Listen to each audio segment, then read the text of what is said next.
എനിക്ക് plus two വരെ ഒരു ഐഡിയ ഇല്ല എന്ത് പോകണം എന്തിന്. പ്ലസ് വണ്ണിൽ ഞാൻ അഡ്മിഷൻ എടുക്കുമ്പോൾ അവിടുത്തെ സ്കൂളിലെ പ്രിൻസിപ്പൾ എന്നോട് ചോദിച്ചു എന്തിനു പോകണമെന്ന് ചോദിച്ചപ്പോൾ ഒന്നും പറയാനില്ലായിട്ട് ഞാൻ എഞ്ചിനീയറിംഗ് എന്ന് പറഞ്ഞു.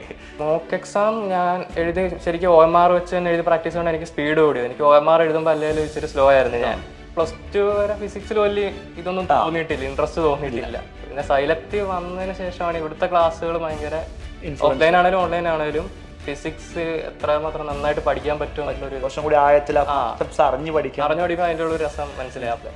ഹായ് ഓൾ, ഇന്ന് എൻ്റെ കൂടെ ഇവിടെ ഉള്ളത് അഭിഷേകാണ്. അഭിഷേക് ഇന്ന് ആലപ്പുഴയിൽ നിന്ന് കോഴിക്കോടേക്ക് ഫാമിലി ആയിട്ട് വന്നിരിക്കുകയാണ് നമ്മുടെ സൈലത്തിൻ്റെ സക്സസ് സെലിബ്രേഷന് വേണ്ടിയിട്ട്.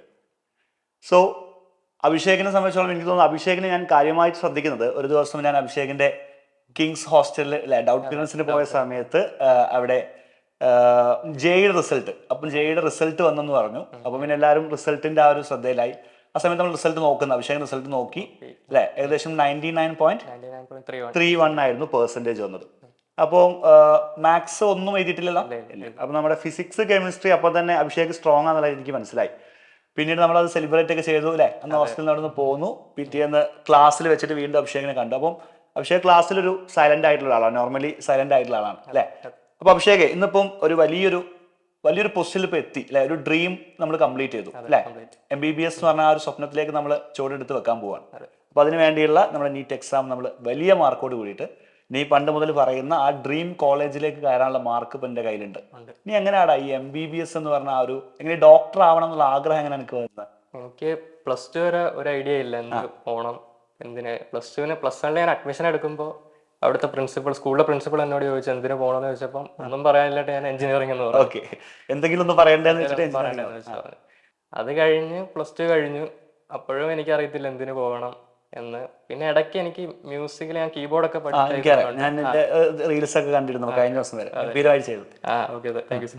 അതിന്റെയൊക്കെ ഇതുള്ളതുകൊണ്ട് സൗണ്ട് എഞ്ചിനീയറിംഗ് ഒരു ആഗ്രഹം ഉണ്ടായിരുന്നു.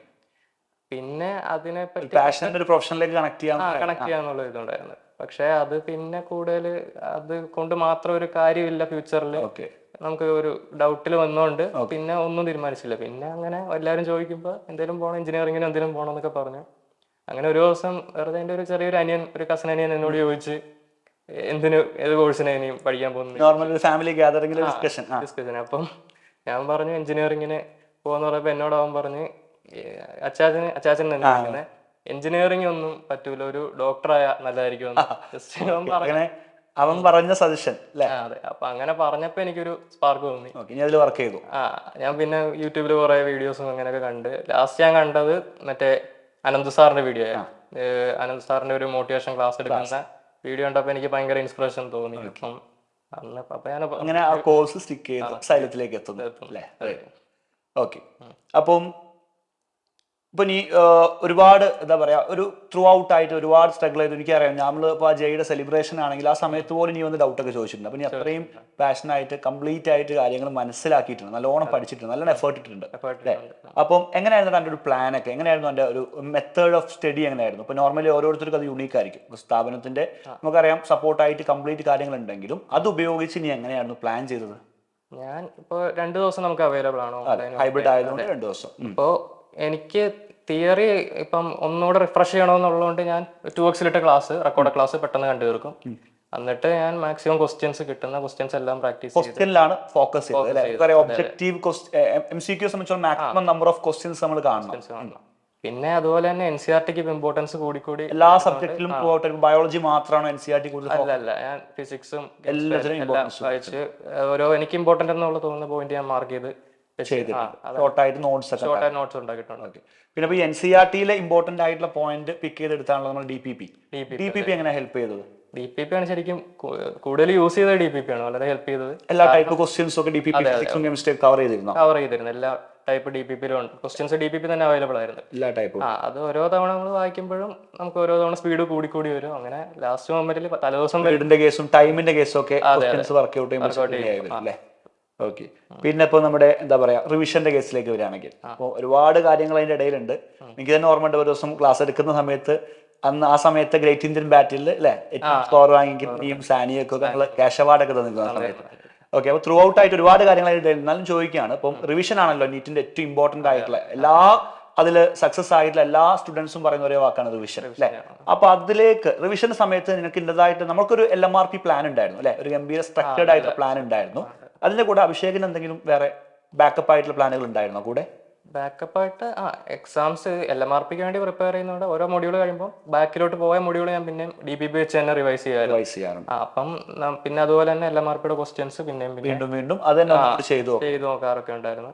അപ്പൊ DPP പിന്നെയും വായിക്കുമ്പോൾ നമുക്ക് കറക്റ്റ് നമുക്ക് ഓരോ പേജ് എത്തുമ്പോൾ ഓർമ്മ വരും എന്താണ് അവിടെ ഭാഗം കറക്റ്റ് ആയിട്ട് ഓർമ്മ വരും. അപ്പം ഇപ്പൊ ഒരു ക്വസ്റ്റ്യൻ കണ്ടാൽ തന്നെ ചിലപ്പോൾ അതിന്റെ ഓപ്ഷൻസും ആൻസറൊക്കെ ഓർമ്മ വരുന്ന രീതിയിൽ ആണല്ലേ.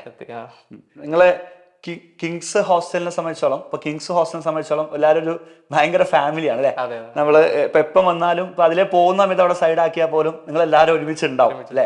പഠിക്കുന്ന കാര്യത്തിലും അങ്ങനെ തന്നെയാണ്. ഒരുപാട് പേര് ഇപ്പം അഭിഷേകിനോടൊപ്പം തന്നെ അല്ലെ, ഇനിയിപ്പോ ഏറ്റവും ഇന്റൻസ് ആയിട്ട് ആഗ്രഹിച്ച ആ കോളേജിൽ തന്നെ എനിക്ക് അഡ്മിഷൻ കിട്ടും. അതുപോലെ എന്റെ ഫ്രണ്ട്സിനും ആ ഹോസ്റ്റലിൽ നിന്ന് കൂടെ ഉണ്ടായിരുന്ന ഫ്രണ്ട്സിനും കിട്ടും. എങ്ങനെയായിരുന്നു ഹോസ്റ്റലിൽ ഒരു സ്റ്റഡി പ്ലാൻ ഒക്കെ എങ്ങനെയായിരുന്നു? എല്ലാവരും ഒരുമിച്ചിരുന്നാണോ പഠിക്കുക, അല്ലെങ്കിൽ അഭിഷേകിന്റെ സ്റ്റഡി ടൈമിംഗ് എങ്ങനെയായിരുന്നു? രാവിലെ ആണോ രാത്രിയാണോ പഠിക്കാറ്? ഡിസംബർ വരെയൊക്കെ ഒരു നോർമൽ ടൈമിലാണ് പോയത്. പിന്നെ ഒരു ജനുവരി തൊട്ട് ഞാൻ രാവിലെ നേരത്തെ എഴുന്നേൽക്കുമായിരുന്നു. നേരത്തെ എഴുന്നേറ്റ് ഒരു 4 മണി കഴിയുമ്പോൾ തൊട്ട് പഠിക്കാൻ തുടങ്ങി. രാത്രി രാവിലെ നേരത്തെ എണീച്ചിട്ട് ഫസ്റ്റ് എങ്ങനെ ബയോളജി ആണോ നോക്കുക, അങ്ങനെ എന്തെങ്കിലും? ഞാൻ ഫിസിക്സ് ആയിരുന്നു. അങ്ങനെ ഫിസിക്സിൽ അങ്ങനെ എന്തെങ്കിലും ഈ 3 സബ്ജക്റ്റുകളിൽ കുറച്ചും കൂടി ഫോക്കസ് ചെയ്യേണ്ടത് ഫിസിക്സ് ആണെന്ന് തോന്നിയിട്ടുണ്ടായിരുന്നു? സത്യം പറഞ്ഞാൽ എനിക്ക് +2 വരെ ഫിസിക്സിൽ വലിയ ഇതൊന്നും തോന്നിയിട്ടില്ല, ഇൻട്രസ്റ്റ് തോന്നിയിട്ടില്ല. പിന്നെ സൈലക്ട് വന്നതിന് ശേഷമാണ് ഇവിടുത്തെ ക്ലാസ്സുകൾ ഭയങ്കര ഓഫ്ലൈൻ ആണെങ്കിലും ഓൺലൈൻ ആണെങ്കിലും ഫിസിക്സ് എത്രമാത്രം നന്നായിട്ട് പഠിക്കാൻ പറ്റും കുറച്ചും കൂടി ആഴത്തിൽ അറിഞ്ഞു പഠിക്കാൻ അതിന്റെ ഉള്ള രസം മനസ്സിലായി. അപ്പം പിന്നെ അതുപോലെ തന്നെ ഫിസിക്സ് എനിക്ക് വീക്ക് ആയിരുന്നു, അതുകൊണ്ട് തന്നെ എനിക്ക് മേക്കപ്പ് ചെയ്യണമെന്നുള്ളതുകൊണ്ട് തന്നെ തോന്നി അല്ലേ.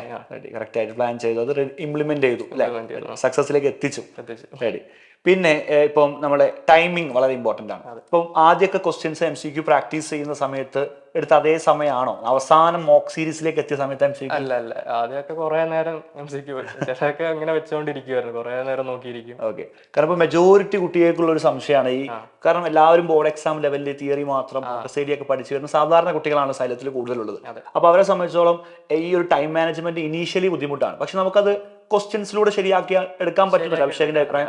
തിയറി മാത്രം പഠിച്ചുകൊണ്ട് കാര്യമില്ല, കൂടുതൽ പ്രാക്ടീസ് ചെയ്യുക മാക്സിമം അല്ലെ. കോച്ചിങ് എന്ന് പറയുമ്പോൾ മാക്സിമം നമ്മൾ ക്വസ്റ്റ്യൻസ് പ്രാക്ടീസ് ചെയ്യാന്നുള്ളതാണ്. Okay, ready. പിന്നീട് ഇനിയിപ്പോ എനിക്ക് ചോദിക്കാനുള്ള നമ്മുടെ മോക്ക് എക്സാമിന്റെ ഒരു കേസ്.